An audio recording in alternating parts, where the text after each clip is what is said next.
Olá, estamos iniciando o programa Realidades, Direitos Humanos e Cidadania, seu espaço privilegiado de críticas e debates sobre grandes temas sociais. Hoje a gente conversa sobre um tema bastante importante, que é a democracia em tempos sombrios.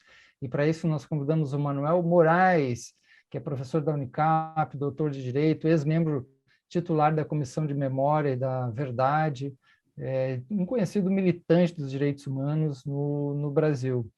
Bem-vindo, professor Manuel. Gostaria de iniciar perguntando sobre o que representou para a democracia, né, no Brasil o golpe militar, né? E esse é um tema que a gente está voltando, até porque esse tema voltou à tona não pelos professores, jornalistas, mas pelas pessoas até na rua, né?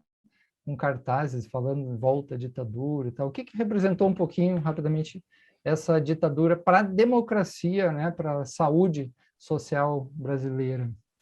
Professor Pelezoli, é um prazer enorme estar com o senhor, né, que é um amigo de muitos anos, de muitas lutas e o programa, né, que o senhor coordena aqui tem esse espaço tão bom de poder debater temas críticos e de direitos humanos. Na verdade, nós temos um Brasil profundo, professor, em que as instituições são extremamente conservadoras, de uma transição colonial que nunca se rompeu do ponto de vista das marcas, não é? Da segregação social, da escravidão, do latifúndio. Então, a ditadura militar, na prática, ela foi uma tentativa de barrar os avanços civilizatórios que o projeto de reforma de base representava naquele contexto de 64. É preciso as pessoas, a gente tem que voltar ao tempo, né, professor? Para quem está nos ouvindo, muitas vezes não tem lembrança, mas o golpe foi contra a cidadania. O golpe foi contra um projeto de modernização da educação, por isso se perseguiu Paulo Freire, não é? Porque ele propunha uma educação republicana, alfabetização de base, se perseguiu Josué de Castro, que defendia o fim da fome, se perseguiu Dom Helder Câmara, porque defendia os direitos humanos.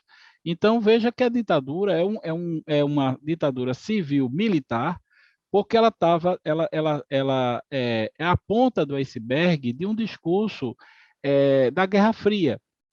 E a sua pergunta é muito importante, porque a gente volta a um mundo polarizado, não é? Uma guerra na Europa se inicia, e é uma guerra que tem elementos da Guerra Fria, não é? A OTAN, que é uma aliança criada pós-Segunda Guerra Mundial, para se contrapor à União Soviética. Mas a União Soviética acabou, no entanto, a OTAN ampliou. E aqui na América Latina, as ditaduras militares elas foram financiadas, elas foram planejadas pela CIA. No caso brasileiro, não foi diferente.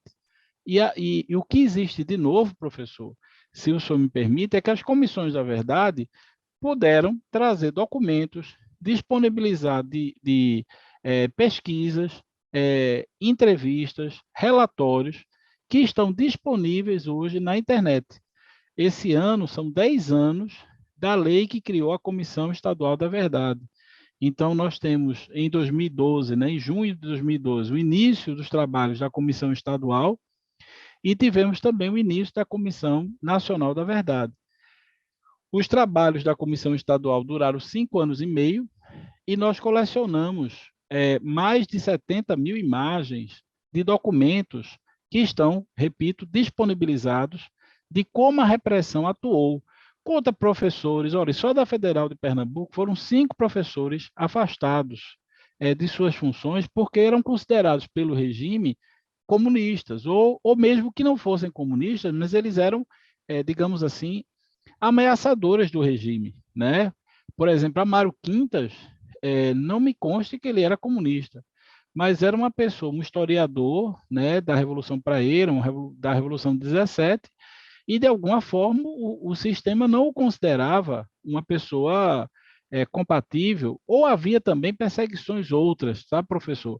As pessoas aproveitavam a ditadura para perseguir outras e justificar as disputas do micropoder, não é? O decreto 477, no âmbito das universidades federais, foi um desastre. Milhares de estudantes do Brasil foram perseguidos porque participaram do Congresso de Biúna. quem participou do Congresso de Biúna de 68, depois dele vai sendo perseguido, vai sendo... Porque todo mundo foi fichado. Fichado é o seguinte, haviam informações sobre você organizados em um prontuário.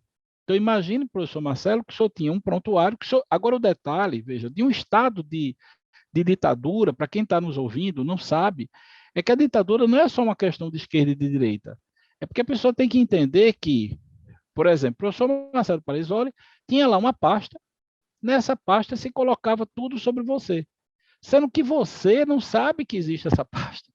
Existe um departamento dentro da universidade secreto, que você até tem notícia que esse departamento existe, mas que você não sabe quem são os colaboradores. Pode ser, inclusive, o seu chefe, direto, o diretor do centro, o reitor da universidade, mas enfim. E lá aquela pasta vai sendo colocado, professor, documentos, relatos de estudantes, e vice-versa. Pode ter uma pasta com o nome de um estudante, Manuel Moraes, estudante de Ciências Sociais. Abre-se aquele prontuário e vai colocando ali toda a documentação sobre aquele estudante, relatos dos professores. Olha, ele no dia X, ele falou de Marx. Ele é meio marxista, ele estava com um panfleto na mão, aí aquele panfleto aparece nesse prontuário. Enfim, isso se repetiu nas universidades, isso se repetiu, né, nas estruturas, por exemplo, na Sudene. Então, todos os organismos de Estado eram monitorados pelas agências de espionagem. Para você ter uma ideia, professor, nós tivemos aqui no Brasil 250 agências e só conseguimos ter acesso a documentos de 50 agências. Só para você ter uma ideia. Então, o que se perdeu... Olha, o que se tem de documentos na ditadura que nós não tivemos acesso é uma coisa tão proporcional ao que já se tem acesso. Agora, é claro que o que não se teve acesso, ora, ou foi queimado, destruído, limpado, ou está nas casas dos seus, né, entre aspas, proprietários criminosos, né, da ditadura militar, que nunca foram punidos ou responsabilizados. Então, é preciso entender que haviam perseguições políticas e numa ditadura você não responde a um processo porque você sequer sabe que está sendo processado, monitorado. Então, são feitas injustiças, você é preso, o senhor é levado por um camburão, né, dentro de um equipamento clandestino, e lá você é torturado. Eu estou dizendo essas coisas, professor, me perdoe, que parecem cruéis, mas a gente está num momento em que pessoas defendem o nazismo. Então a gente precisa dizer claramente o que é uma ditadura, para as pessoas não imaginarem que a gente está simplesmente porque é de esquerda, porque é de direita. Ditadura de esquerda ou de direita, a gente não quer. A ditadura está totalitária, aos regimes autoritários, nós não concordamos, seja de esquerda ou de direita. E nesse caso do Brasil, as ditaduras brasileiras elas têm uma conexão clara com o populismo, não é? Então, as ditaduras de Getúlio, as ditaduras agora que a gente vive de 64 a 85, foram marcadas pelo apoio empresarial, pelo apoio popular, que é outra característica que a gente precisa conversar. Certo. Importante esse primeiro panorama rápido que você deu, né, do contexto da Guerra Fria, para as pessoas terem uma ideia do que aconteceu no Brasil, né, já estava previsto, né, e um país atrás do outro foi caindo, né, nas mãos da associação militar entre, né, o bloco mais norte-americano da Guerra Fria com os países, né, e também sobre esse efeito, você falou torturas, foram muitas mortes, foram uma coisa sombria, terrível, mas também um efeito na vida democrática, né? Nas eleições, na polis, né? Na nossa cidadania. Parece que foi um trauma que até hoje não foi resgatado, porque, não sei como é que você vê esse efeito diretamente também no aspecto da vida política democrática, né? E depois, se você puder falar um pouquinho mais da importância das comissões da verdade, só para fechar esse tema também. Pois não, professor. Veja, as comissões da verdade, elas começaram a partir do final da Segunda Guerra Mundial, quando os estados totalitários, ou pelo menos a maioria deles, foram sendo revelados, né, os graves crimes de direitos humanos e se conceituou crimes de lesa humanidade, genocídio, não é? Então toda digamos assim, toda essa legislação internacional produziu a necessidade de que, no âmbito administrativo, quando acontece uma ditadura, né, se distensiona um regime autoritário, é necessário uma comissão de peritos para investigar e identificar as graves violações de direitos humanos. A mais importante, talvez, mais simbólica, que tem um impacto, talvez, maior no mundo, foi, sem dúvida nenhuma, a Comissão da Verdade e Reconciliação da África do Sul, presidido pelo arcebispo Desmond Tutu. Foi uma comissão com características incríveis, né? E essa comissão permitiu, né? Ela tinha poderes judicantes, ela tinha poderes de anistia. Quem dissesse a verdade na audiência, né? Olha, eu matei fulano, eu escondi o corpo em tal lugar. Então, quem fizesse isso, a comissão poderia, identificando a verdade, né? Batendo a narrativa com a verdade, a investigação se dava logo em seguida, aquele crime seria anistiado.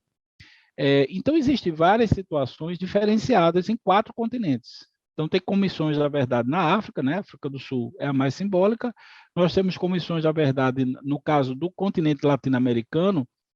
A Argentina é o caso mais exitoso. Foram 3 comissões da verdade, 400, mais de 300, né? O número preciso aqui eu não tenho de cabeça, mas com certeza mais de 300 agentes foram processados e muito mais pessoas, em torno de 3.000, mais de 300 foram condenados, transitados julgados e tiveram que cumprir pena, inclusive ditadores da Argentina. E mais de 3.000 processados por graves violações de direitos humanos, inclusive na Argentina, Peru, Bolívia, Equador, enfim, quando essas comissões da verdade aconteceram, no Chile também, se revelou que essas ditaduras, como a gente falava, que elas foram, né, sucessivas e resultado de um planejamento dos Estados Unidos, elas, quando os Estados Unidos mudou de política para a América Latina, elas se organizaram numa cúpula e produziram uma chamada Operação Condor, que é outra coisa que as pessoas muito falam e pouco estudam, muito pouco conhecem, né? Mas a Operação Condor, há números, né, que falam de ter sido responsável pela morte de mais de 30.000 latino-americanos. São difícil, né? Um tema importante para a gente falar mesmo assim. Vamos fazer um pequeno intervalo, já voltamos a conversar com o Manuel Moraes sobre esse tema da democracia e os tempos sombrios. Já, já.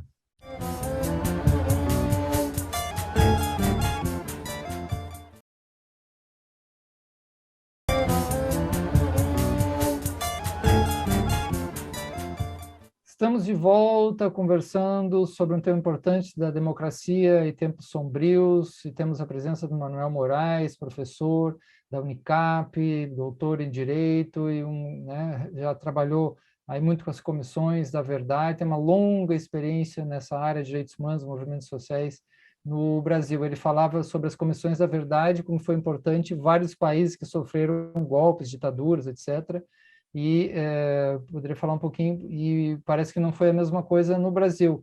Aí eu pensei em uma dimensão sistêmica, né, dessas feridas que foram abertas e não foram curadas, né? E aí talvez isso tenha a ver com esses próprios movimentos atuais também, né, de algumas pessoas, né, adoecidas pregando ditadura, etc., né? Como é que você vê isso? O senhor tem toda a razão. Veja, na verdade, se a gente pega lá Karl Mouffe, né, quando fala de uma sociedade cindida, dividida, é fundamental a verdade para restabelecer o tecido social. No caso brasileiro, o senhor sabe que a anistia foi um acordo das elites. Ela foi constituída para a impunidade dos agentes. Ela é a chamada autoanistia.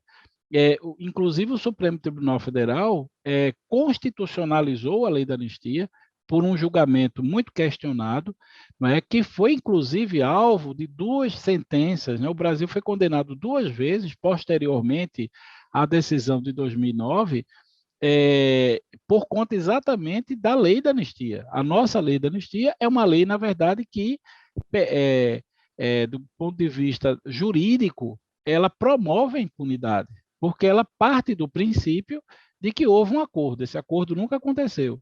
Parte do princípio de que as forças que estavam em oposição são iguais. Não é verdade.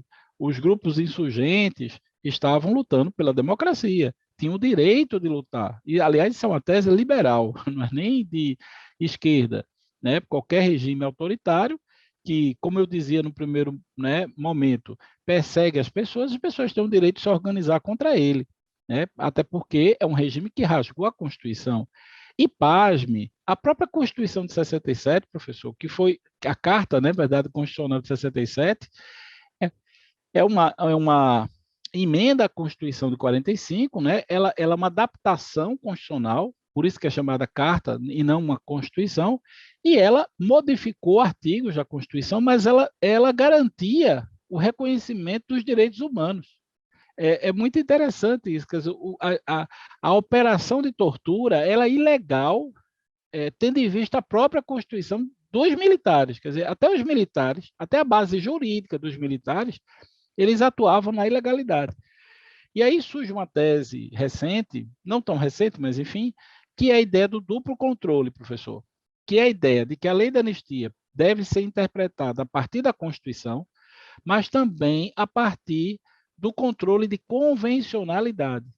Então, se a gente tiver a teoria do duplo controle bem elaborada, e, aliás, ela está sendo, vamos dizer assim, recepcionada pelo judiciário brasileiro, ela tem sido responsável por uma mudança, ainda tênue, mas uma mudança importante, de pelo menos 5 sentenças emblemáticas que aconteceram de 2019 a 2021 no Brasil, uma delas, inclusive, condenando em transitado julgado o primeiro réu no âmbito penal, não é?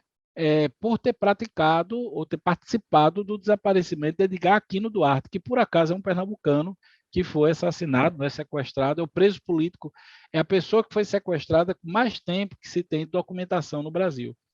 E essa pessoa foi sequestrada de São Paulo, e essa condenação levou o Carlos Metralha, né, Carlinhos Metralha, a uma condenação.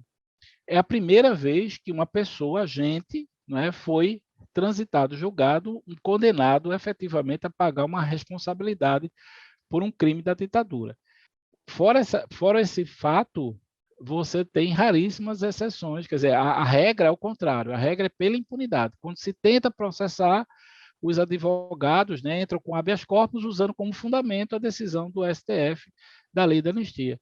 Então, para concluir, professor, as comissões da verdade, elas tiveram um papel administrativo extrajudicial. Então, elas não têm um papel, nem têm um condão de apontar quem é torturador, que pena deve fazer. Não é? É uma comissão provisória, ela dura 5 anos, 2 anos, 3 anos, depende de cada estado. No caso nacional, só durou 2 anos, e ela produz um relatório, que é uma fotografia. Agora, o que eu vejo, professor, é que, infelizmente, e é por isso que a gente, esse ano, aqui no estado de Pernambuco, criou o Memorial da Democracia, para que a gente possa, depois de 10 anos, retomar esse debate. A sociedade precisa retomar os documentos, os relatos, o que aconteceu, não é? Retomar os vídeos dos depoimentos de pessoas que, infelizmente, já faleceram, para que as pessoas entendam que uma ditadura deve ser rechaçada, ela não pode ser acolhida, e quem defende a ditadura tem que ser enfrentado, até criminalmente, porque nossa Constituição não permite que você defenda discursos nazistas, racistas, homofóbicos, xenófobos, né? Então é preciso que a gente enfrente de frente esse debate, retome essa discussão, porque, como o senhor bem diz, uma sociedade que não resolver esses crimes não é uma sociedade que pode dizer que está pacificada.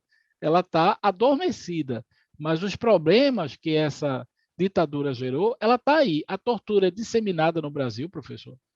Vamos falar bem sério, né?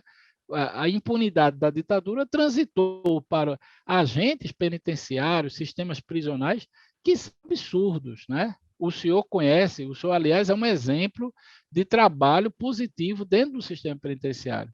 É o seu trabalho que vem há décadas aí recuperando, fazendo todo um trabalho na lógica, né, humana, na lógica integral, na lógica de realmente de uma política restaurativa. Mas essa não é a realidade do sistema. A realidade do sistema é uma realidade de tortura, de impunidades, de crimes sistêmicos.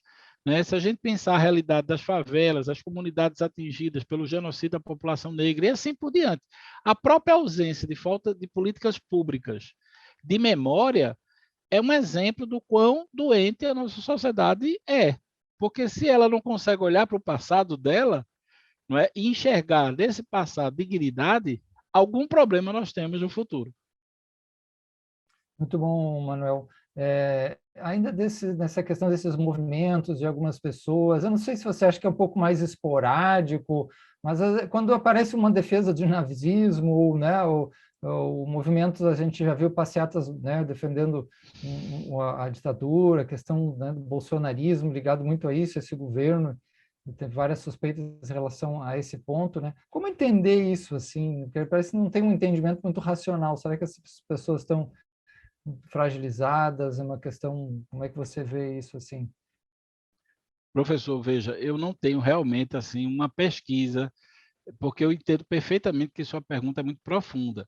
Então, eu não tenho assim, eu não quero lhe dar uma visão, né, de uma pessoa que não pesquisa grupos neonazistas.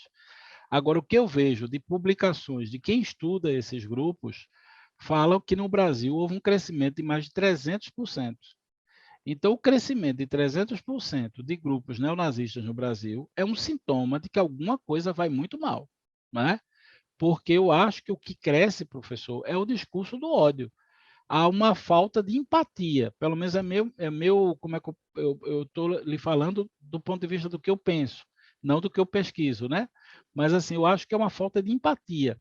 Quando as pessoas, o que Hannah Arendt chamou de banalização do mal, você vai naturalizando a violência, você vai naturalizando o crime organizado hoje, instalado através das milícias. As milícias hoje estão em todos os estados, não é? Gerenciando a política institucional, ela já entrou dentro do Estado, né, há muito tempo, por sinal, né? Mas agora mais forte. E ela tem eleito vereadores, eleito deputados, não é? E até representantes maiores do Estado.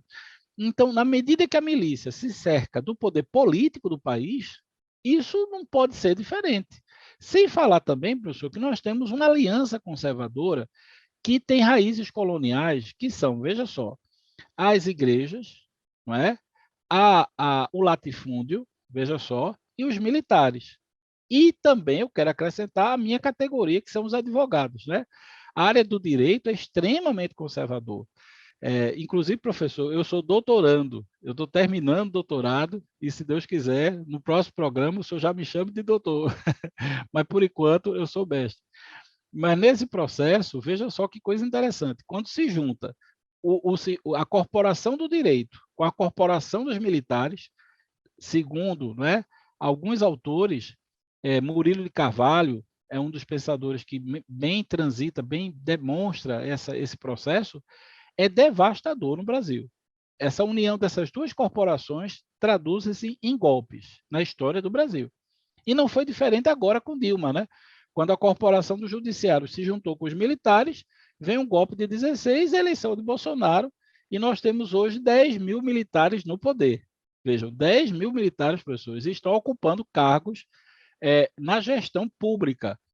Então, só imagine que o diretor do arquivo público, ou uma das pessoas, né, estou só ilustrando aqui, é uma pessoa que não tem menor formação para exercer a função, né, de coordenar arquivistas, historiadores. É uma situação muito parecida com o Pazuello no âmbito da saúde, naquele momento lá da pandemia, entendeu? Terrível.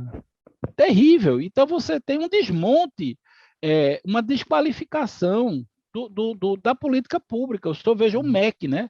O MEC completamente sem coordenar a educação no Brasil, né? E com isso as universidades padecendo de recursos e um ministro da Educação que se vangloria por não ter, por ter diminuído o recurso da educação.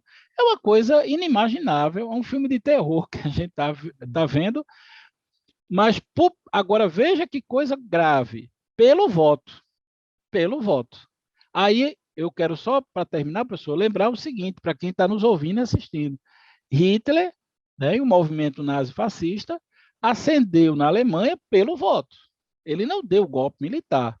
E evidentemente que ele também não chegou lá dizendo, eu sou nazista, vou matar as pessoas. Não foi assim. Né? Era o nacional-socialismo, que era um movimento que se identificava contra o socialismo. Exato. Temos um minuto apenas, Manuel, para falar um pouquinho sobre o Memorial da Verdade instalado em Recife agora aqui, nesse minuto. Professor, um projeto incrível que foi ontem, não é? Foi iniciado o projeto, ele está inserido no sítio Trindade, que é a antiga sede do Movimento de Cultura Popular, né? Foi lá que Paulo Freire, já nos anos 60, quando a RAI chegou na prefeitura do Recife, começou o movimento com Abelardo da Hora, com vários outros artistas e poetas e intelectuais para a formação, não é? E a difusão da cultura popular. Então, a gente volta ao berço do movimento de cultura popular para dizer que a democracia é um bem jurídico necessário e que todos devemos lutar a partir da educação.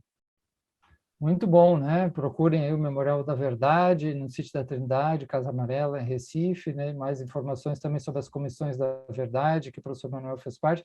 Agradecemos muito aí a presença do Manuel Moraes, professor da Unicap, doutorando em Direito e com uma longuíssima história de militância nos direitos humanos, na cultura de paz, né? Obrigado a todos e até a próxima.